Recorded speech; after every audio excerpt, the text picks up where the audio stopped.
Have you ever found yourself wondering why people who seem the most afraid of closeness always end up in relationships that look eerily familiar? Maybe you've dated someone avoidant, distant, hard to reach, uncomfortable with emotional intimacy, and you assumed they'd be happiest with someone secure. Or maybe you thought they'd gravitate towards someone anxious who gives and gives and gives. But here's what most people don't expect. The one type of person an avoidant can't resist is another avoidant. I'm Jim Rohn, and today we're diving deep into one of the most paradoxical, yet psychologically fascinating dynamics in attachment theory. This video will challenge what you think you know about love, attraction, and emotional compatibility. Because while it might seem counterintuitive, two emotionally distant people being drawn to each other, it actually makes a strange kind of sense. And once you understand the emotional language they're both speaking, everything clicks into place. Most people assume that opposites attract. Anxious types chase closeness, avoidants push it away. But when two avoidants meet, especially a dismissive-avoidant and a fearful-avoidant, something very different happens. There's no emotional overload. No one is demanding too much. Both understand the need for space without interpreting it as rejection. It's like two people living on separate islands, but building a quiet, respectful bridge between them. And because there's no pressure to perform emotionally, it can feel oddly safe. Comfortably distant, but not disconnected. In this video, I'll walk you through exactly why this dynamic works for them, even though it may look cold or dysfunctional from the outside. You'll learn how they communicate, how they handle conflict, and what this pairing reveals about emotional self-protection and healing. So whether you're someone who keeps attracting avoidant partners, or you're avoidantly attached yourself, this isn't just about theory, it's about understanding the blueprint so you stop blaming yourself for what someone else cannot give. If that sounds like the kind of clarity you've been craving, go ahead and subscribe and turn on notifications. I post weekly insights into attachment, boundaries, and emotionally intelligent connection, so you can stop walking on eggshells and start choosing relationships that actually feel safe. Let's dive in. All right, let's talk about something that's going to surprise a lot of people, especially if you've spent time in a relationship with an avoidant partner. There's this common belief out there that avoidants usually end up with anxious types because of that push-pull dynamic. Or maybe, if they're really lucky, they'll find someone secure who patiently waits for them to open up. But here's the twist that most people don't see coming. Avoidants are actually most drawn to each other. Sounds strange at first, right? But let me explain why it works. At least for a while. When a dismissive avoidant, someone who values independence and tends to emotionally detach when things get too close, meets a fearful avoidant, someone who craves connection but is terrified of vulnerability, something clicks. Not in the loud, spark-filled rom-com kind of way. It's quieter, but it's real. See, both of these types speak the same emotional language, and by that I mean they understand the need for space. They both find comfort in emotional distance, where an anxious partner might ask, "Why didn't you call me back?" and see space as rejection. Another avoidant sees it as normal, even respectful. There's no guilt-tripping, no pressure to respond a certain way, no emotional demand that feels overwhelming. It's a big deal for someone who already feels emotionally flooded by relationships. Let me give you a real-life example. Imagine Ben is a dismissive avoidant. He hates when people expect too much from him emotionally. He likes his routine, values his freedom, and gets uncomfortable when anyone needs too much. Now he meets Taylor, a fearful avoidant. Taylor's used to being hurt in the past, so she's cautious. She pulls close sometimes, but pulls away just as quickly when things get too intense. To Ben, Taylor isn't clingy, she's actually refreshing. She disappears sometimes? Cool. He was probably needing space anyway. And for Taylor, Ben's emotional coolness doesn't feel like rejection, it feels safe. She doesn't feel pressured to constantly perform emotionally. There's no chasing, no heavy talks every week. just this silent understanding that we're connected, but we're also free. This dynamic is what makes the avoidant-avoidant bond so compelling. There's this natural balance of closeness and distance. Both partners can breathe, neither feels suffocated, and most importantly, neither feels like they're the only one putting in the effort to regulate the relationship's emotional tone. But here's the thing, it's not perfect. This kind of relationship might feel easy in the beginning, but growth doesn't happen by avoiding discomfort forever. For it to actually work long-term, both people have to choose to lean in, to build trust, to take small emotional risks. That means checking in, not just on schedules or logistics, but on feelings. And that can feel foreign for someone used to shutting down. Still, if both avoidants are self-aware and committed to healing, this pairing can become a surprising container for real growth. Because there's mutual respect for space and autonomy, they're less likely to trigger each other in the usual ways.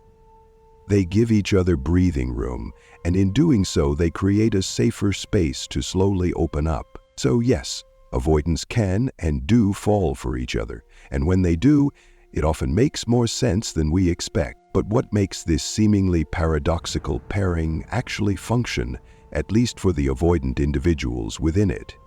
The answer lies in the dual nature of the fearful-avoidant, a point we touched on previously.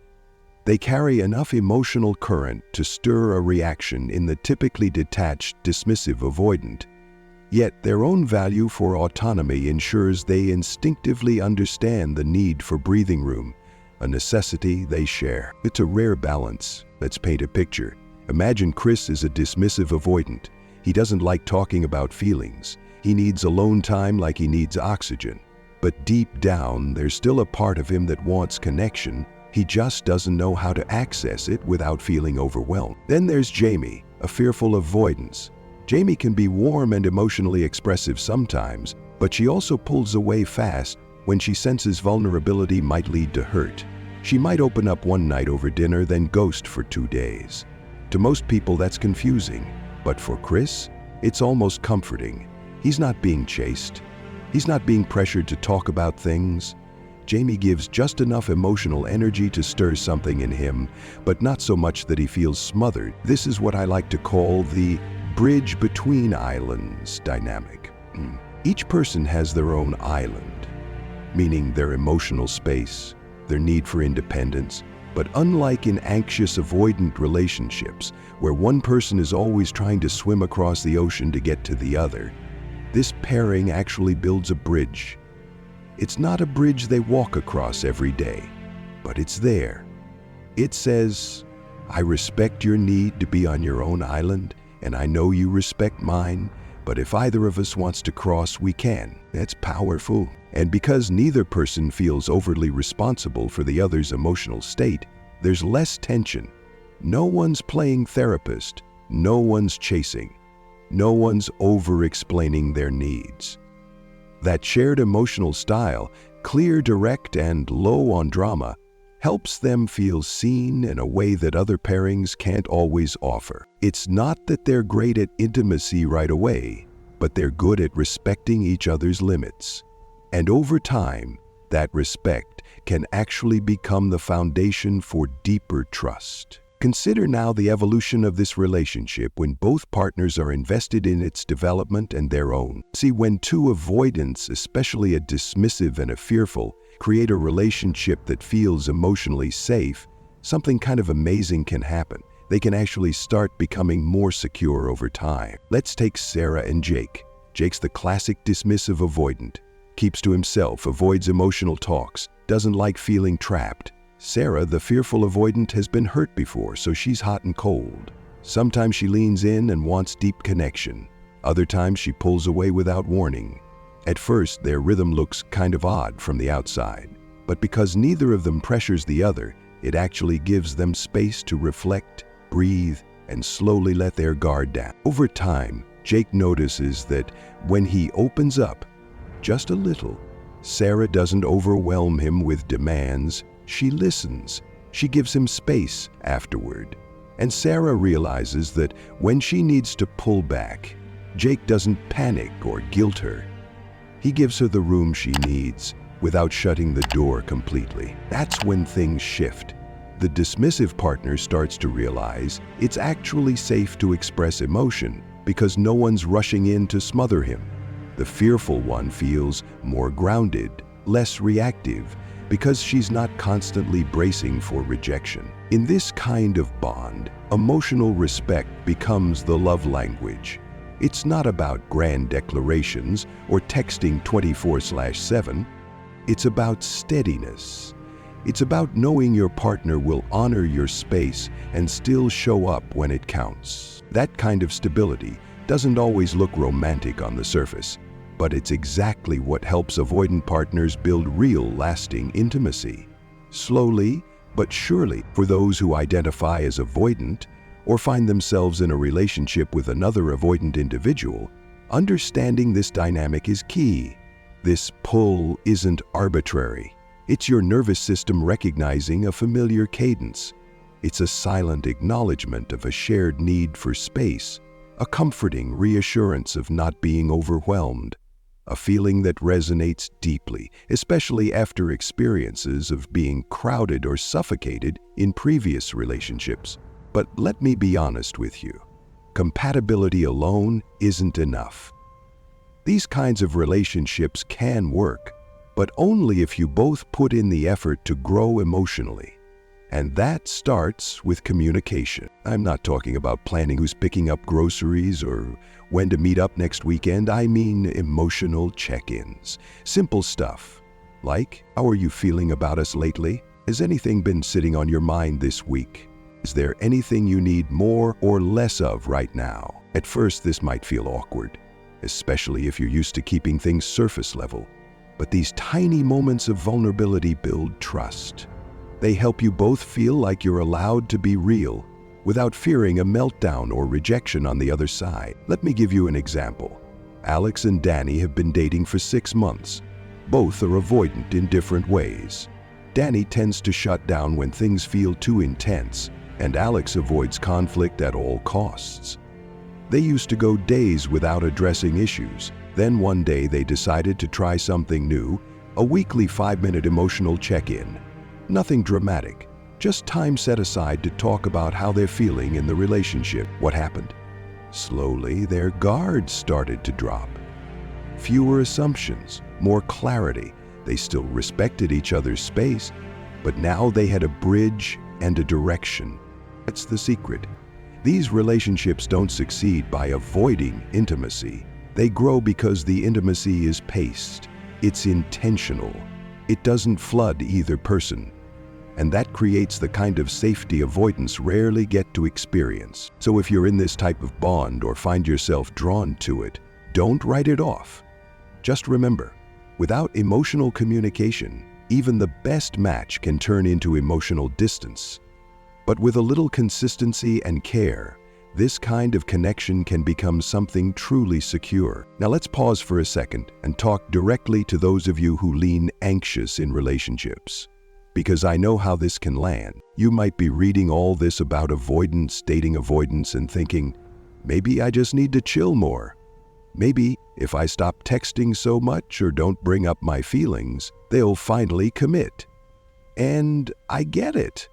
When someone you care about keeps pulling away, it's tempting to change you just to keep the connection. But here's the truth. This avoidant dynamic works not because it's emotionally detached, but because it matches their shared needs. Both people feel safe with distance. Neither expects constant closeness. That's why it feels natural to them.